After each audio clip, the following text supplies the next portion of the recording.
The other day, I went for coffee with my friend. We'll call him Mark, but that's not his real name. And we hadn't seen each other for about 9 months.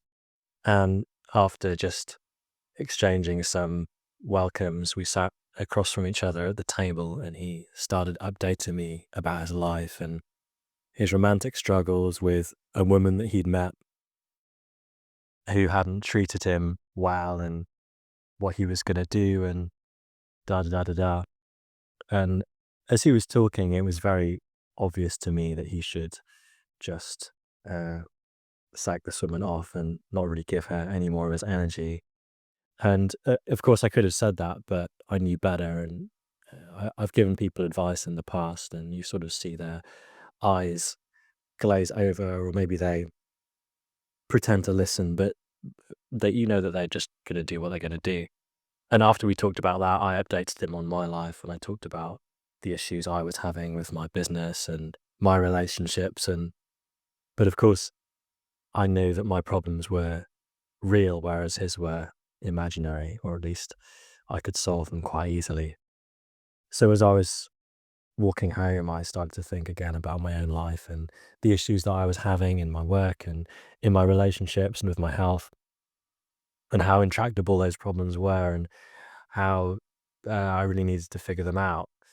But then it got me thinking, well, if my friend Mark's problems were easy enough to solve, then maybe mine are as well. And maybe he thought exactly the same way about me as I thought about him. And then I thought about myself and how limited I felt. And I went back about 5 years, 10 years ago, and I thought about myself at age 20, age 30, and about how at the time I probably felt the same way as I do now, limited by circumstances, struggling.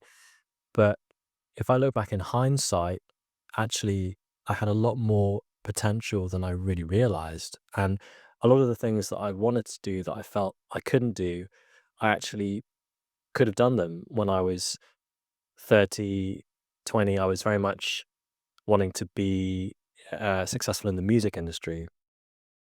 And of course, at that time, I was making songs and I was performing, and everything just felt very difficult. I thought, deep down, I thought it's not really going to work.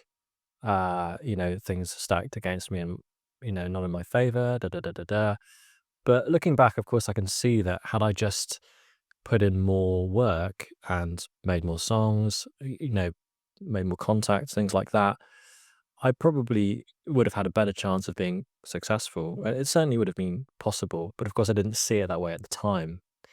And I expect that in 10 years, I'll look back on my life in this moment when I'm recording this video for you, and I'll see things in the same way, that all the problems I'm facing now will just seem kind of simple in retrospect.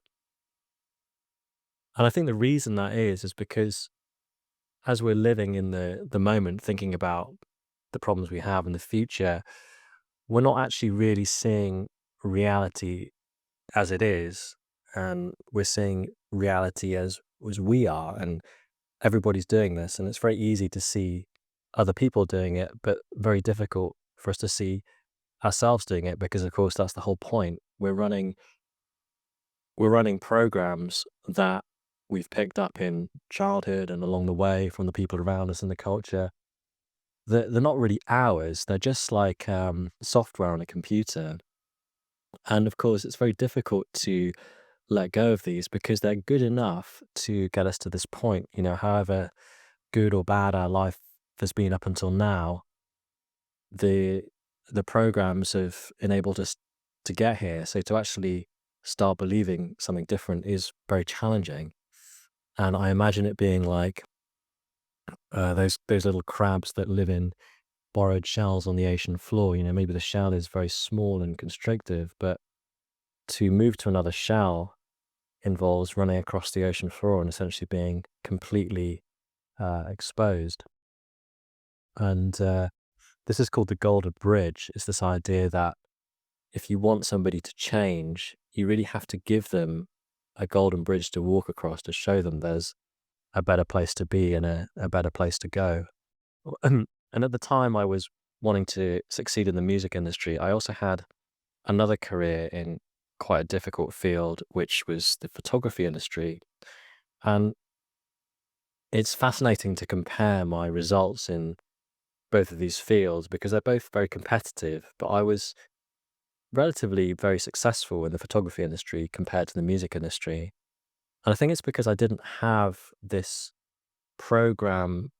Well, the program I had running was much more favorable because my dad had been a successful photographer. So I grew up with a kind of just assumption that that was something that was possible to do.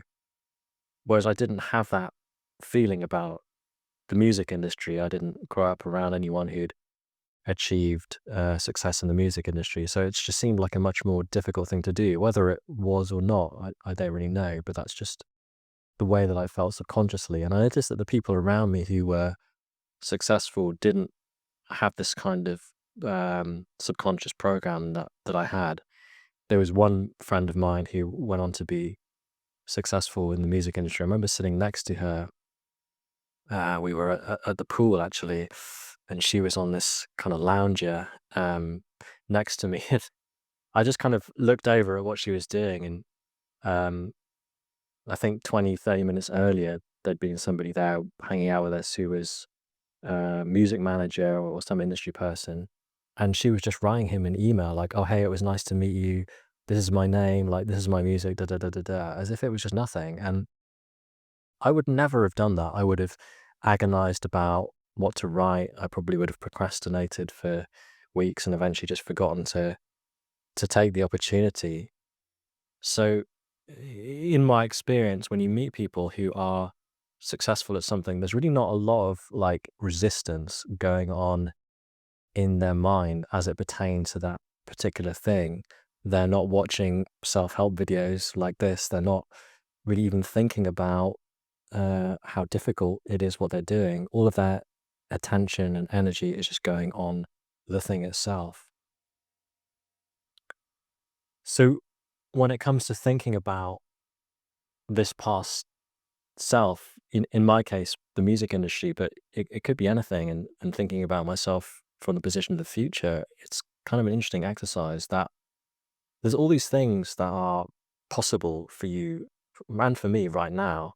And in the future, we'll look back and we'll see that those things are possible. And if I was to give advice to my younger self, it would just be to just choose that reality because whatever it is that I wanted that was feasible, I could well have just chosen it and just done the things that were necessary to achieve the goal that I wanted to achieve. And I think the reason that I didn't do that is because in the moment, it didn't feel safe to do so. I didn't feel like I deserved that thing. I felt that on some level, if I took those steps, I would be rejected and I would experience pain. And it's only in time and with perspective or by looking at another person that we can see how that pattern operates and how, I guess, contrary to our happiness it is. So that's just my invitation for this video is just to picture yourself when you were younger, think about how you felt at the time, how your problems would have felt like they do now, and how unreal a lot of those things were. And then just imagine yourself in the future, looking back at yourself in your current situation, the dreams and desires that you have now, and how you'll probably feel the same way. And so it's really just a question of understanding that. And again, if you think something's feasible, all you're really doing is just stepping into the stream of reality where that thing can become true. And I think it's perfectly realistic, and I wish you all the best. Thanks for your time.